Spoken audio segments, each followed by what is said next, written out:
quelque chose d'un peu plus sérieux. Le tout avec les Supernova contre Kaido et Big Mom. Après Big Mom qui part. Incroyable. Law et Kid. Incroyable. Là-haut, là, c'était incroyable. On voyait vraiment les Supernova vraiment très dangereux, très puissants. Tu vois, c'était quand même des mecs qui affrontaient un Kaido. Ils étaient chauds, hein. Kaido très puissant. Ils étaient chauds. Après, ils ont affronté Big Mom. Bon, Luffy sort du lot. On sentait quand même cette supériorité de Luffy, tu vois. On sentait que Luffy était quand même supérieur, faisait quand même des dégâts, etc. Mais oui, non, j'ai grave kiffé les Supernovas. Par contre, le combat contre Big Mom, j'ai beaucoup aimé Kid aussi. Kid était très intéressant. Kid, il a fait le taf. Très intelligent. Exactement. Kid, il a fait le taf. Mais oui, après, tu vois, la défaite de Big Mom en soi, ils ont battu un Yonko. Mais est-ce que, justement, une question pour toi, est-ce qu'on peut dire que Kid et Law est au niveau Yonko? Individuellement ou à deux? Individuellement. Ah non, individuellement, non, pas du tout. Non. Ils ont battu à deux, il faut... Battu à deux. Je peux pas être incohérent et dire Garp et Sengoku n'ont pas le niveau parce qu'ils sont deux, et je peux pas être incohérent non plus. Du coup, ça va être quoi pour la suite, je pense? Parce que du coup, eux, il faut bien qu'ils aient un statut. Parce que là, Big Mom et Kaido ne seront plus Yonko. Ouais, après le problème, c'est qu'au niveau individuel, soit il faudrait que le monde les considère individuellement comme étant de niveau empereur, soit les mecs, non, ils peuvent pas, 2 contre 1. D'ailleurs, quand j'avais théorisé le combat Big Mom contre Kid et Law, on m'a insulté pendant 6 mois. Pendant 6 mois, on m'a insulté. On m'a dit, mais qu'est-ce que tu racontes? Jamais ils peuvent la battre et tout. Oda, il a dit, les mecs, Kid et Law, c'est pas Usopp. C'est Kid, c'est pas Usopp, c'est Law. Masterclass, ils ont combattu, truc de ouf. Bien évidemment, Big Mom incroyablement forte, incroyablement puissante. Donc forcément, t'es obligé de faire des trucs. Hop, tu vas à droite, une boule, tu la fais tomber, elle remonte. C'est un combat de malade. C'est un combat de ouf, c'est tout ce que j'aime. Donc, je trouve ça... Et le combat, je l'ai trouvé incroyable. C'est un truc de ouf. Maintenant, Law et Kid, t'as bien vu, en mode éveil... bon, petite préférence en termes de pouvoir offensif. Law, impressionnant de malade avec son épée. L'évolution, elle est masterclass. Et Kid, Kid après pareil, hein. Kid il a pas rigolé. Hein. Kid il était pas là pour rigoler. Il a pas rigolé, Kid. Hein. Kid il a assumé sa grande bouche. Hein. Oui, dis les termes. Kid a assumé sa grande bouche parce que je l'attendais au tournant, hein, Kid. Hein. Finalement, je me suis dit, ok, il parle beaucoup, mais est-ce qu'il va agir? Et il est vrai que Kid, il a vraiment agi, par contre. Gros GG. Le problème de Kid, c'est que malheureusement, il a ouvert grand sa bouche contre le pire, Shanks. Donc, il a perdu un bras. Malheureusement pour lui. Maintenant, heureusement, tu vois, moi, ce que j'ai aimé avec Law et Kid, c'est, tu vois, la scène incroyable. T'as Kid qui dit à Law, c'est ma proie. Je m'en occupe. Elle est pour moi. Et Law, il lui a dit un truc de malade, j'oublierai jamais. Il lui a dit, mec, grandis, arrête de faire l'enfant. Tu ne peux pas gagner. Et c'est là que tu vois l'évolution du mec. Kid, tu vois, Kid, c'est pas un mec qui, tu vois, les émotions, c'est pas... Mais Kid, il a dit, oui, tu vois. Oui, je peux pas la battre tout seul, ça sert à rien parce que on va faire du 1 contre 1, elle va me froisser, hop, elle part contre toi, elle va te froisser, c'est terminé. 2 contre 1, tu peux gagner. C'est ça que beaucoup comprennent pas, beaucoup pensent que quand on dit 2 contre 1, ils gagnent forcément, mais non. Parce que quand tu prends le rapport de force pur, rien qu'à 1 contre 1, si dans les deux, le groupe de 2, il y en a un qui fait n'importe quoi, et que le Yonko il arrive à fracasser un des 2 mecs, et c'est fini pour le deuxième. Donc c'est, tu vois, faut bien jouer, faut une belle équipe, qui déloue, équipe de ouf. Sengoku Garp, ils se connaissent depuis des dizaines d'années. C'est ça que je kiffe. Big Mom, combat incroyable. Par la suite, Sam. Je suis trop hypé par la suite parce qu'en fait, l'ennemi à battre, en vrai de vrai, ça va être Luffy. Parce que t'as raison, ils pourront pas prendre le titre de Yonko et les Yonko actuels ne pourront plus être Yonko. Ça veut dire qu'en fait, l'ennemi à battre, ça va être Luffy. Ça va être Luffy, genre, il y aurait même plus le délire de Yonko, etc. Ça va vraiment être roi des pirates, Shanks, Luffy, Barbe Noire. Fin. Ouais, après, tu connais, hein, le truc, c'est que Roi des Pirates, t'as bien évidemment le truc des héros de poneglyph, tu dois trouver... Il a tout, là, Luffy, là. Mais le Roi des Pirates, c'est avant tout un mec qui est au sommet. Kaido le reconnaît, Big Mom le reconnaît. Tout le monde dit que... Même Garp, il a dit Roger, c'est un fou. Roger, c'est un mec, t'insultes un de ses hommes, il part tout seul, il foudroie toute ton armée. Roger, c'est un mec que les plus grands respectent, tu vois. Et Oda, ce que j'ai bien aimé, c'est que tu as fait un parallèle, parce que d'un côté, t'as Garp qui dit ça, d'un côté, quand t'as le flashback avec Ace Petit, t'as des clowns dans un bar qui disent « Ouais, le roi des pirates, je veux me le faire, il est nul. » Tu vois, t'as différents ondis. T'as les ondis des grands, Kaido, Big Mom, t'as les ondis des clowns, tu vois, des mecs qui ouvrent grand leur bouche pour rien. Et ça qui... Donc le roi des pirates, le problème, effectivement, c'est que Kid et Law, individuellement, ils sont encore, ils sont un petit peu loin. Et donc ça, pour eux, c'est compliqué. Le fil est trop loin. Le fil est trop fort. Toi, du coup, ton avis sur Big Mom, d'ailleurs?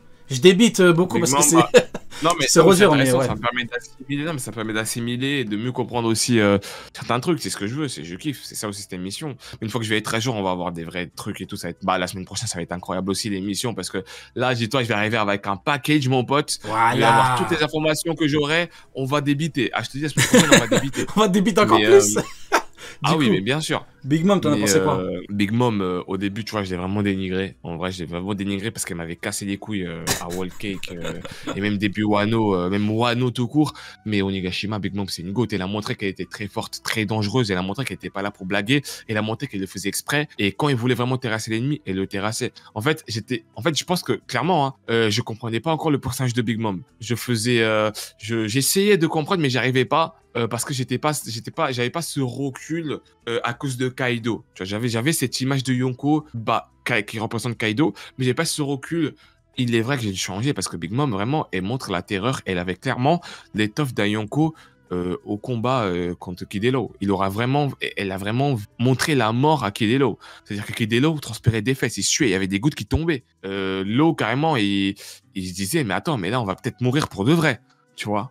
Donc elle est vraiment terrifiante. Et c'est pour ça que maintenant Big Mom, je l'aime beaucoup. Et même, je sais pas si tu vois le final, là, quand elle est tombée en ralenti, tu vois que elle disait, putain, Roger. voilà, à cause de toi. Ouais, Elle dit Roger, il est où et tout, incroyable. À cause de toi, tu c'est m'emmènes trop. des gens. La conclusion, elle est incroyable. Non, elle est, franchement, ça, Ouais. elle est pas Après, morte, j'espère pas. ce que tu dis par rapport à Kaido, c'est un problème que beaucoup ont, probablement dont moi, c'est qu'on a beaucoup tendance à comparer. Et quand tu compares par exemple une Big Mom et un Kaido, tu vois que Kaido c'est un peu différent. Big Mom, tu l'as vu dans son arc, Big Mom elle était là pour effrayer, mais elle était pas là pour envoyer des one-shots, Big Mom. Sur Whole Cake, elle était là pour dire, le niveau que je représente, t'es encore loin. Et d'ailleurs, même Luffy, qui s'en tape généralement, sur Zou, il a dit quoi? Là, directement, Luffy, il a compris, il a dit, bon, on peut tenter une infiltration. Tu vois ce que je veux dire? Parce que Big Mom, à l'instant T, sur Wano, sur Whole Cake, elle représente un niveau, tu peux pas la passer. Donc, t'avais le truc avec le gâteau, tu peux pas. Et après, elle arrive à Wano, t'as l'Alliance, et là, c'est un bordel, et t'as Kid Elo. La conclusion, elle est parfaite. Elle est masterclass, Big Mom. Avec la conclusion du combat, c'est... C'était incroyable. On aime trop. On aime trop. On mange. Gros, je me rends pas gros. Ah, je mange de tête. ouf. Oh là là, mais comment je vais manger, gros. Genre, je me dis, là, j'arrive pas à pré-shot, Rio. J'arrive pas à savoir ce qui va se passer après ça. Après ces terres-là. Parce que là, oui, Luffy va gagner. Luffy va gagner. Mais là, après, frère, ça va être quoi? Ça va être quoi, les combats, D'ailleurs, tu vois comment, toi, la rêverie? Comment tu perçois les choses, là, pour la rêverie? T'as une idée ou pas du tout? Non, du tout. On s'organisera pour faire un truc pour amener un max de monde. Et on verra, on débattra sur le siècle oublié, on débattra sur le plus important, tu vois. Siècle oublié, sur la famille de Nami, tu vois. Les origines de Franky. Tu vois, le truc le plus important d'OP, quoi. Tu vois ce que je veux dire? C'est ça va être des trucs importants. C'est pour ça que c'est quoi l'œuf? C'est quoi l'œuf dans le navire de Roger? Des trucs vraiment plus importants, quoi. Ah oui, ça, il a toujours pas eu de réponse, ça. Carrément, j'avais zappé ça. Et pourtant, c'est l'un des plus grands mystères. Est-ce que c'est pas Kaido avec Non, je déconne. Non, mais là, je rigole. Je réfléchissais, je me suis dit, oh, c'est. Je rigole. Mais non, du coup, on parlera de tout ça, et puis on verra un petit peu la vie de tout le monde sur les trucs les plus importants. Et puis c'est très incroyable. L'œuf, attends, le retour de Roger. Enfin, l'œuf, il était dans le retour de Locktail. L'œuf dans le retour de Locktail. Enfin, il était l'œuf, on l'avait vu. Bah, après, il a toujours été là. Il a toujours été là. Donc après, il y a un magazine OP qui dit que c'est un œuf de monstre marin. Donc ça reste à voir. On verra pourquoi, etc. Mais avant, on a oublié de parler de Jinbei. Jinbei contre Wuzu. Oh. Ton avis là-dessus? Ça c'était intéressant. Jinbei, il s'est énervé au bout d'un moment dès que ça parlait du soleil là. Il a entendu du soleil. Il a atteint un niveau second Yonko. Ah oui, il s'est éveillé en forêt de Jinbei. Non, mais je te jure, il avait tout. Il avait le HDR gold bleu. Je crois le poteau, il a mal payé son tatouage. Je sais pas quand il a pensé, mais ça, j'espère que ça va être élucidé. J'espère que dans la suite, on va voir pourquoi il s'est énervé de la sorte. Parce que. Il a pété un câble, là. Il a entendu soleil. Le mec, il a eu un power-up. C'est la première fois de ma vie que je vois ça. De tous les mangas que j'ai lus, première fois. Il a entendu soleil. Tu sais, c'est une dinguerie. C'est le mec qui s'est éveillé. C'est une dinguerie. Non, mais il s'est éveillé de ouf, hein, vraiment. Ouais. Non, mais j'ai hâte de voir aussi ce qu'il y a autour de tout ça. Mais j'ai hâte de. Ça y est, là, d'arriver à. J'ai hâte d'être. En vrai, je vais. Ah, t'as pas envie d'éviter sur Jinbei? Jinbei, tu t'en fous un peu. En fait, Jinbei, je n'ai rien à. Franchement, Jinbei, en vrai. Non, je regarde. Au plus on avance, au plus tu parles français. Non, mais ouais, qu'est-ce que tu veux Au dire plus sur on Jinbei avance, à au part- plus on avance, au plus il chie partout. Qu'est-ce que tu veux dire sur Jinbei à part faire l'acteur en mode ouais, Jinbei il a rejoint l'équipage, il a tenu sa parole, c'est un tonton, il était là, il est intelligent. Ouah, je suis Frère, mort. Ah, il en c'est a quoi le rien à plus foutre. important? Non mais Jinbei, il s'est Grosse énervé. fanbase de ouf, Jinbei. Hein. Attention, grosse fanbase. Hein. Ah ouais? Ah ouais. Oh, putain, Non, mais en il vrai a- de vrai, le combat de Jinbei contre Uzu. Moi, honnêtement, un petit truc qui m'a fait rire. Les combats là? Non, mais Uzu, tu vois, quand Uzu, il dégaine son épée, et tu vois, en fait, c'est un petit couteau. Mais ça, c'est typiquement le truc qui me fait pleurer de rire. Moi j'ai pensé à Mihawk, moi, Mais quand ça me j'ai vu fait... ça. Ouais, mais ça me fait pleurer de rire. Après, on parlera un petit peu de Nika et tout, mais je pleure de rire. C'est le mec, tu t'attends, et il te sort un couteau Yuru. Il te sort quoi? Un couteau. Ouais, laisse tomber, gros. Le mec, il a cru, il a pris un sniff, il a pris un. Mais Ouais, après, t'as l'histoire avec ouais. Nika. L'histoire avec Nika qui était intéressante. Parce qu'en vrai de vrai, Jinbei, quand t'analyses bien les deux personnages, en vrai de vrai, Jinbei, de base, il aurait pas forcément été destiné à le combattre lui, tu vois. C'est en termes de style de combat et tout. En termes de comment ils sont, les personnages et tout. Alors que là, je pense que l'auteur, il les a vraiment fait s'affronter pour le côté Nika, Jinbei, Impel Down, tu vois. Parce que si quelqu'un d'autre avait combattu Uzu, mais il aurait pas pu nous raconter ça. Parce que c'est Jinbei qui, tu vois, Jinbei, il entend soleil, c'est le cheat code, tu vois, il pète un câble, il s'éveille. Alors que quelqu'un d'autre, il dit, je m'en fous de ton soleil. Parlant de Nika, justement, mais c'est assez stylé quand même. Luffy, il est assez stylé. Il a. Enfin, moi, j'ai peur que le combat se tourne vraiment au ridicule. Ah ouais, pourquoi? Tout le temps. Parce que là, le combat, tu vois, genre en mode, il fait des pirouettes, il attrape. Bref, il rigole tout le temps, il attrape la tête de Kaido. Après, le truc, c'est que c'est J'ai vraiment peur que ça fasse toujours comme ça, tu vois. Après, juste ça. c'est le combat le plus important, donc forcément, on est tous fixés dessus. Mais quand tu regardes Onigashima, t'as eu des os brisés, t'as eu que des droites, rien que Jinbei, il rigolait pas. Non, moi je te parle de Luffy. Oui, non, je vois de justement, Luffy. mais en gros, j'ai envie de dire que peut-être que changer un peu, c'est un peu, voilà, c'est une manière pour l'auteur de dire, bon, on va pas toujours faire la même chose avec Luffy, des droites, des coups de pied, on peut avoir des pouvoirs différents, parce que ça fait 25 ans qu'il dessine Luffy tout le temps là dans chaque arc, contrairement à tous les Mugi, Luffy à chaque fois il met des droites, des coups de pied, je pense que l'auteur s'est dit, même lui il a dit, je veux m'amuser, mais je pense que ce qu'il faut comprendre, c'est en fait, je veux un style de combat différent. Parce que Luffy, c'est un combattant corps à corps. Donc tu peux pas avoir 1000 façons de combattre. Alors que là, t'as des possibilités, tu fais des trucs. Donc moi, je trouve que c'est très très bon. T'as pas trop aimé, toi? Tout le temps.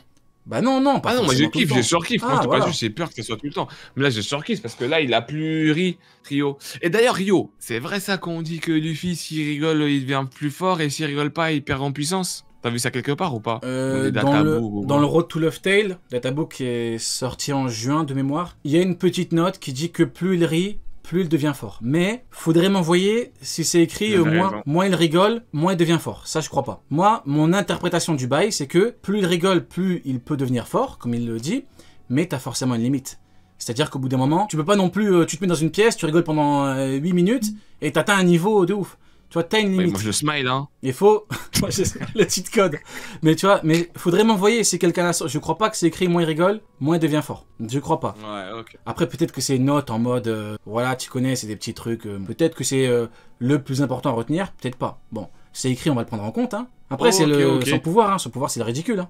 C'est le pouvoir le plus ridicule d'après les vieillards là, Gorosei. Ah oui, il attrape, c'est le pouvoir le plus ridicule, mais ils veulent le tuer quand même. Hein. Donc non mais c'est cool. Et Shanks d'ailleurs, il a attrapé ce fruit, hein. T'as vu Shanks?